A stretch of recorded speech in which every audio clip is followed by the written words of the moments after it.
All right, so our second example, we're going to be setting up a system of inequalities using our word problem here. So the first thing that I want to do is go through the word problem and kind of pick out some information that goes together. So we're selling refreshments. We need to buy soft drinks for 50 cents. And we are buying ice cream bars for 75 cents. So that's money that we're spending. If we look at that last sentence, we want to spend no more than $50. Going through it again, we are earning a profit as we sell. So we earn a profit on the soft drinks of 75 cents. The profit on our ice cream bars are 25 cents. And we want to earn a profit of at least $50.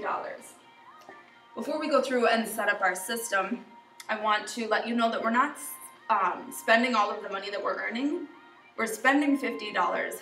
Our profit is $50, which means that we actually made $100 of it.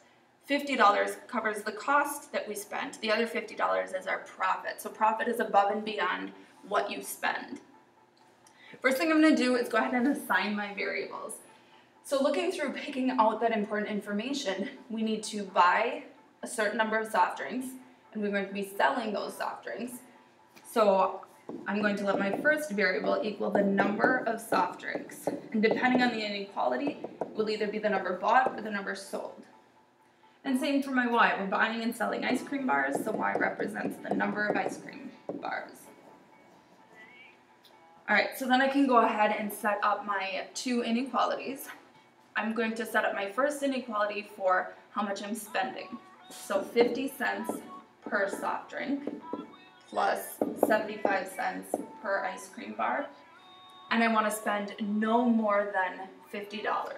So that would be, I could spend 40, I could spend 20, but it's less than or equal to $50. Secondly, I'm going to write an inequality to represent my profit. So I'm earning 75 cents on each soft drink plus 25 cents on each ice cream bar. And I want to earn at least or more than or equal to $50. All right, so we're going to go ahead and graph these. The first thing that I would do to graph these is use my intercepts. So on my profit inequality, if I substitute 0 for x, 0, and solve for y, dividing both sides by 75 cents, y is equal to 66.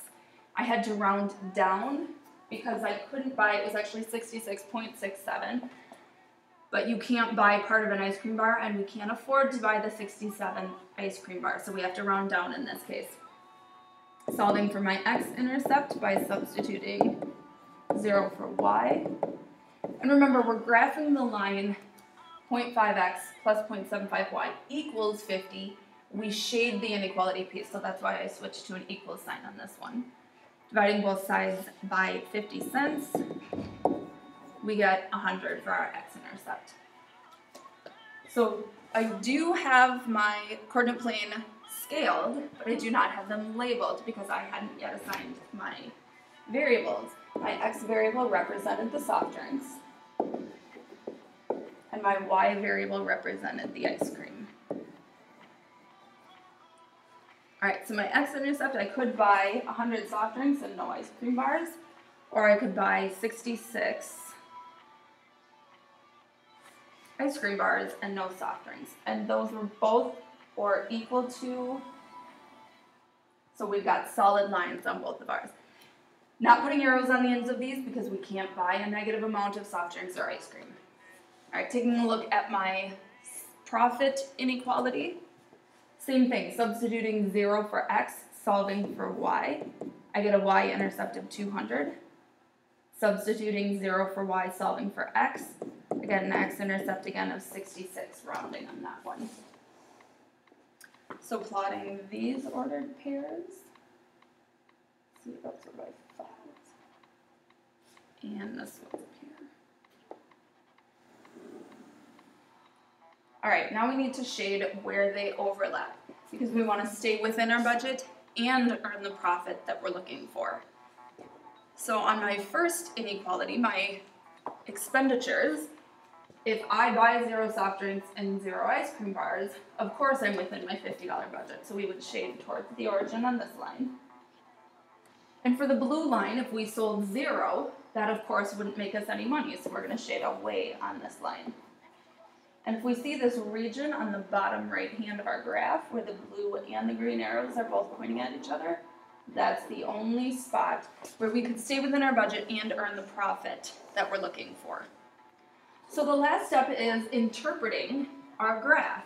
Can we figure out 4 ordered pairs that will keep us within budget and earn the desired profit that we're looking for? So any of the ordered pairs within our shading. And since my lines aren't perfect, I'm going to try and stick with ordered pairs that are obviously within the region. So I'm going to start with this one, and that would be 70-10. And what does it mean? We could buy and sell 70 soft drinks and 10 ice cream bars, staying within our budget and earning a profit of at least 50. This one looks fairly obvious as well, so that would be 70-15. Sorry, 70-20, I scaled my axes differently. A third one would be 75-10. And a fourth one, we could do 80-10. Now also, I didn't think about all of those along the x-axis as well would work. So we could say 95-0. Maybe we don't sell any ice cream. And finally, your U-try problem.